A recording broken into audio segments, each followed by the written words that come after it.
Hi guys, welcome back to another new video and I'm super excited for today's video. As you know, the thumbnail is I made a lot of new friends on this trip and I feel glad that I took decision to go Aurangabad in summer because there is a 48-degree and it's so hot you can't imagine. So before we start this video, I want to share something with you. So I made so many friends, but 3 are my most favorite and loved ones. So I meet Akshay from India, and because of Akshay I meet two another which I don't want to pronounce in a wrong way the name. So I'm going to put the name here, right? And I met them. They are from Hungary. And oh my god, I can't say they subscribe my channel. That's huge for me. So I asked them to share their feelings about the India, about the Aurangabad, because they've seen Ellora Caves and the fort. So of course they know everything and what precautions we need to take care before come here. So yeah, let's watch that clip, and after that we are going to move our main video in Hindi because I know my YouTube family is all about Hindi. So yeah, let's begin this video. So can you review about this place and how Which place? This one or the cave? This one. Okay. What you like to recommend for any other how you like the place, how is the historical significance? And the camera is here. Are you already recording? Yeah. Well, first, my name is Jose. I work in Tinike. We are with the college to show all the place around, and we were amazed for this wonderful place. Thank We you. went to the cave first, which is amazing, something you need to do. Whoever he was here, he has to go to the caves, then has to go to the palace, and finally, if he has the chance, this is a very nice opportunity to come here to this fortress where they really fight against everyone, basically the British, I think. Excellent. And what about the heat? Any about the temperature? Any comment on temperature? The temperature, you need to become prepared. This is not enough. You go the nice size. This is the children size. No way. This is the size you need to bring. Yeah. These are very Double, good, yeah. And just a cap. You need a cap for sure. You know. But this amazing place. This is a nice where you can find how the structure is prepared so the enemy get lost. Before arriving here, you have to be very careful before you enter in any of the caves here inside because there could be dangerous. You follow the instruction of the people living here, but this is something you.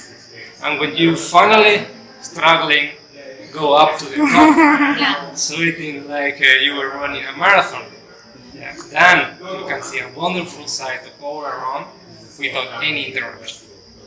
It's completely something to recommend you to visit this place. And I recommend to especially to come and visit in the rainy season. Yeah. So everybody will be the green and you really enjoy the scenery around, and it will be absolute treat to watch, and you will really love this place, I must say. And I recommend to you to carry some water with you so that you keep hydrated, and if possible you have to carry the glucose to and will get the sugar inside. But the thing is that you have to keep the weight with you reduced so that you can go upstairs and you can enjoy the food. And I really appreciate if you come here and you have definitely have fun, and keep loving, keep watching and keep subscribing. Thank you so much. Hey, I'm back. मैं इस clip में आपको बताने वाली हूँ कि about उन्होंने जो बोला कि आपको क्या प्रिकॉशंस लेने चाहिए और उनको इंडिया कैसा लगा. सो बेसिकली उनको इंडिया बहुत ही ज्यादा पसंद आया. यहाँ का कल्चर, यहाँ की हिस्ट्री और मोस्टली हीट, क्योंकि वहां पर बहुत ज्यादा ठंड होती है. सो या उनको बहुत कुछ पसंद आया यहाँ पर, एंड उन्होंने बताया कि आपको प्रिकॉशंस क्या लेने हैं. ऑफकोर्स अगर आप फोर्ट चढ़ रहे हो तो एक बॉटल नहीं, कम से कम 4 से 5 बॉटल आपके साथ रखो. फिर हैड, तो इस तरह की चीजें उन्होंने एक लास्ट क्लिप में बताई. And I want to thank you again for the small intro clip, and yeah, they subscribe my channel. That's huge for me and it's big deal for me, so I'm so thank you and grateful. And let's begin our main video because I'm mad क्योंकि मैं इसके बारे में ही बात करती रहूंगी क्योंकि it's excited man. Outside मतलब दूसरी कंट्री से कोई आपका चैनल सब्सक्राइब कर रहा है एंड आप इतनी ज्यादा मेहनत कर रही हो उसके पीछे, तो दैट्स ह्यूज. समझ आया ना मैं क्या बोलना चाहती हूँ? अगर नहीं भी समझ आया ना तो please ignore and let's start this video.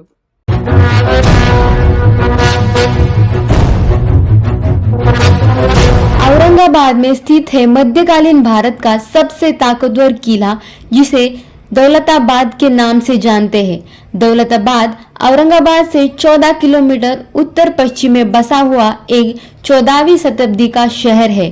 शुरू में इस किले का नाम देवगिरी था, जिसका निर्माण कैलाश गुफा का निर्माण करने वाले राष्ट्रकूट शासक ने किया था। जैसे ही आप अंदर प्रवेश करते हो तो आपको दिखता है बहुत सारे तोपों का गढ़, और उसके साथ ही यहाँ पर कुछ ऐसी पेंटिंग भी लगाई हुई है जहाँ पर आपको पूरा किला ड्रोन में कैसा दिखता है वो दिखाया गया है, और वहाँ पर कुछ इंफॉर्मेशन भी लिखी हुई है जो आप पढ़कर समझ सकते हो। वो हिंदी में भी है और इंग्लिश में भी है, तो दैट्स इजी। तो जैसे ही हम आगे बढ़े तो हमने बहुत सारी तोप देखी वहाँ पर, और खूबसूरत नक्काशी काम देखा दरवाजे के ऊपर ही, जहाँ पर आप देख सकते हो अभी कि तो आपका स्वागत करने के लिए यहाँ पर दो बड़े हाथी है, और इन पर इतना खूबसूरत काम किया गया है नक्काशीदार, जो कि अभी भी वैसे का वैसा है। तो ये बहुत ही ज्यादा प्यारा है। तो चलिए अंदर जाकर देखते हैं हम कि एग्जैक्टली किला कैसा है। तो इस किले पर बहुत सारे लोगों ने अपना राज किया है।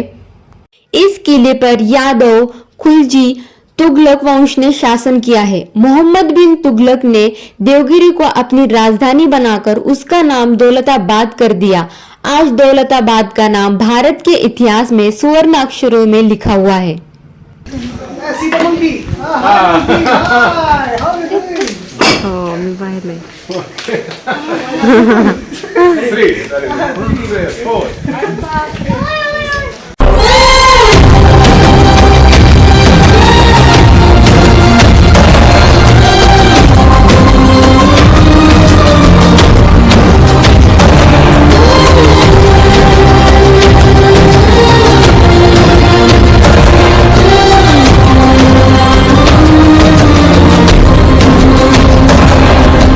जैसे ही हम ये प्रवेश द्वार पूरा करके आगे जाते हैं तो हमें दिखता है चांद मीनार। कहा जाता है कि इस मीनार का निर्माण अलाउद्दीन बहमनी ने साल 1445 में किया था। इस मीनार के बारे में ये भी कहा जाता है कि दिल्ली में मौजूद कुतुब मीनार से बहुत हद तक मिलता जुलता है ये मीनार। इस मीनार को इंडो इस्लामिक वास्तुकला में एक बेहतरीन नमूना माना जाता है। इस किले की हालत बहुत ही ज़्यादा अच्छी है, और यहाँ पर बहुत सारे पेड़ पौधे आपको दिखेंगे। मोस्टली यहाँ का मेंटेनेंस बहुत ही अच्छा है, तो आप कभी भी यहाँ पर आ सकते हो। हमने समर चूज़ किया था। भारत माता का मंदिर आगे जाकर आपको दिखता है। यहाँ पर एक बहुत ही बड़ा स्विमिंग पूल भी है, जिसमें अभी पानी नहीं है। तो आगे जाकर हमने देखा कि भारत माता के मंदिर के पास बहुत सारी हरियाली है। ये मंदिर बहुत ही ज़्यादा पुरातन है, और माना भी जाता है कि ये मंदिर सबसे पहला मंदिर है भारत माता का भारत में। मंदिर के सामने हुई खुली जगह देखकर पता चलता है कि यहाँ पर बहुत सारे कार्यक्रम होते होंगे, और यहाँ पर एक सभा मंडप भी होगा। बाहुबली का सीन उधर ही किया था। अच्छा, बाहुबली का सीन यहाँ शूटिंग हुआ था।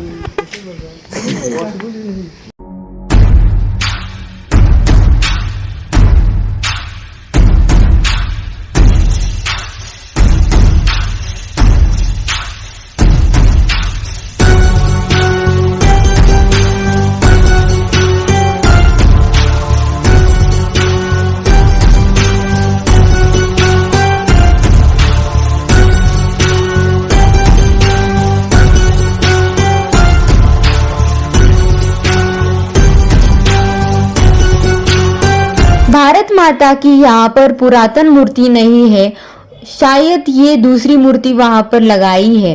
तो हमने यहाँ पर देखा नक्काशी काम बहुत ही ज़्यादा खूबसूरत और बहुत ही ज़्यादा नाजुक काम यहाँ पर किया था, जो हमने पूरे तरीके से देखा। फिर हम आगे बढ़े तो हमें और तोप दिखी। यहाँ पर लगभग हमें 6 से 7 तोप दिखी। फिर हम आगे बढ़े लगभग 1 किलोमीटर का रास्ता पार करने के बाद आपको पानी मिलता है और यहाँ पर एक ही स्थान है जहाँ पर आपको पानी मिल सकता है। Mom is super excited to see Daulatabad. Mummy खुशी हो रही है कि नहीं यहाँ पर आकर? गर्मी हो रही है बोलो। ये प्रवेश द्वार क्रॉस करने के बाद बहुत ही सुंदर दरवाजे हमको दिखते हैं जो कि लकड़ी के हैं और अभी भी बहुत ही अच्छी हालत में है। तो आप देख सकते हैं इसके ऊपर भी बहुत ही खूबसूरत काम किया गया है और मुझे ये जगह बहुत ही ज़्यादा पसंद आई। यहाँ पर आपको बहुत ही ज़्यादा ठंडा महसूस होगा क्योंकि ये पूरा पत्थर से बना हुआ है और लकड़ी से बनाया हुआ है, तो ये बहुत ही ज़्यादा ठंडा और अच्छा प्लेस है कुछ देर आराम करने के लिए। और फिर हम आगे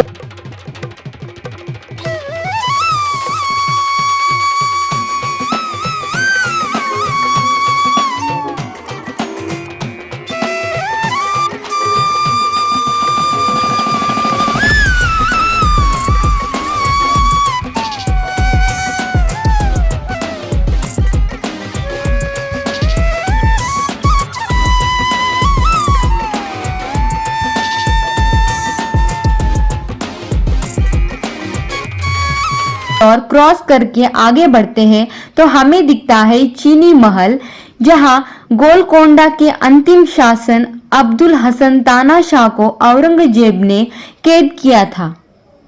इसके पास घुमावदार दुर्ग है जो आप देख सकते हैं।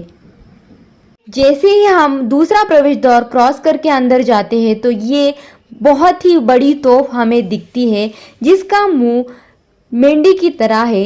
इसको सब कुछ खत्म करने वाली तोप भी कहा जाता है और मेंढी तोप भी कहा जाता है। यहाँ से लगभग पूरा किला आपको दिख जाता है और चांद मीनार भी पूरा दिख जाता है। टूरिस्ट लोग इस तोप के साथ बहुत फोटो खिंचवाते हैं।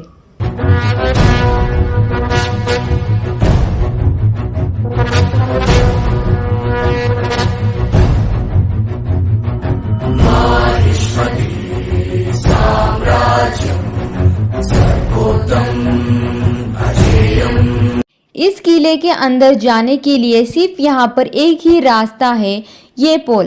बेसिकली ये पहले इस तरह नहीं था, ये रस्सी से बांधा हुआ था। जब भी कोई सैनिक अंदर आने की कोशिश करता है तो उस रस्सी को काट दिया जाता था और वो पानी में गिर जाते थे और पानी के अंदर बहुत सारे क्रोकोडाइल्स छोड़े जाते थे जिसके वजह से वो पानी के अंदर ही मर जाते थे।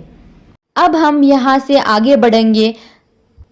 यहाँ पर और एक प्रवेश द्वार दिखता है और वो भी लकड़ी का है और बहुत छोटा है, बट यहाँ का लकड़ी का जो प्रवेश द्वार है वो अभी भी बहुत ही अच्छी कंडीशन में है। तो हम अंदर गए तो वहां पर बहुत ज्यादा इको हो रहा था, मतलब आपने थोड़ी सी आवाज भी की तो आपको वो आवाज फिर से सुनाई देगी और बड़े साउंड में।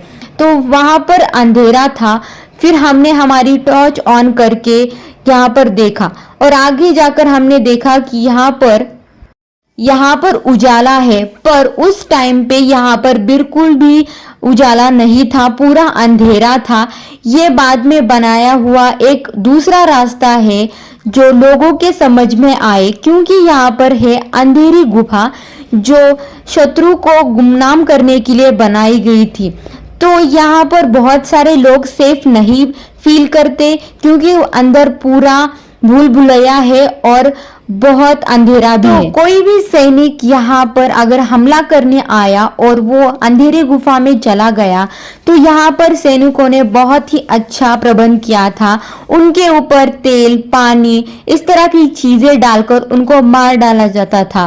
तो इसलिए अंधेरी गुफा में जाना बहुत ही बड़ा रिस्क था। तो हमने हमारा रास्ता बदल दिया है।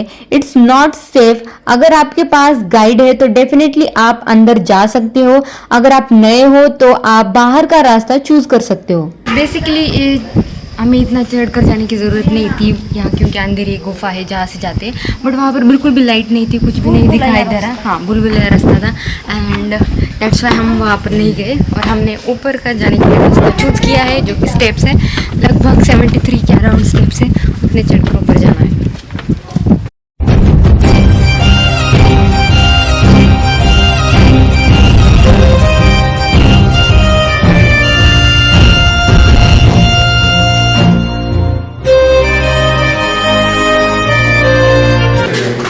भूल भुलैया गुफा में हम फिर से आ गए हैं और ढूंढो कैसे जाना है। हमारे गाइड खुद भूल गए कैसे जाना है।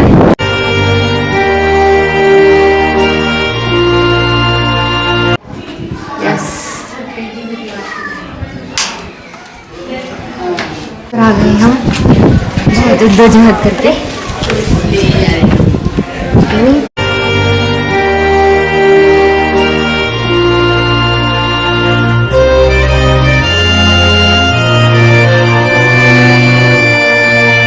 भूल भुलैया से बाहर आने के बाद लगभग हमें 10 से 12 मिनट लगे और यहाँ पर इतना खूबसूरत नज़ारा आपको दिखता है और यहाँ पर इतनी अच्छी ताज़ी हवा चल रही थी कि हम यहाँ पर 10 से 12 मिनट और रुके और फिर हमने हमारा सफ़र तय किया आगे जाने के लिए।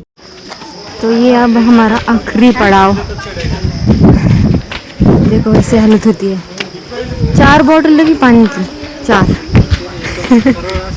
आगे जाकर हमें दिखता है एक बड़ा मंदिर जो कि है गणेश मंदिर।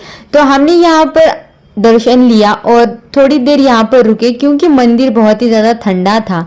फिर हमने यहाँ पर बहुत ज़्यादा एंजॉय किया इन बंदरों को देख के और इनकी कला को देख के।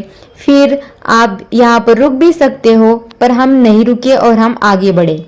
भिल्लम ने 11वीं शताब्दी में स्वतंत्र राज्य स्थापित करके देवगिरी को अपनी राजधानी बनाई।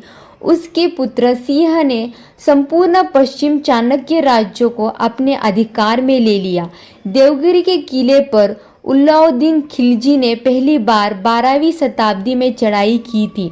इसमें हार के फलस्वरूप यादव नरेश को राज्यस्व देना पड़ा और स्वीकार करना पड़ा।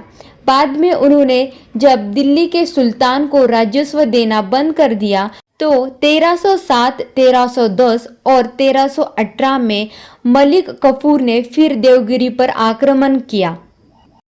1327 में मोहम्मद बिन तुगलक ने देवगिरी को अपनी राजधानी बनाई और उन्होंने इसका नाम देवगिरी से दौलताबाद रखा।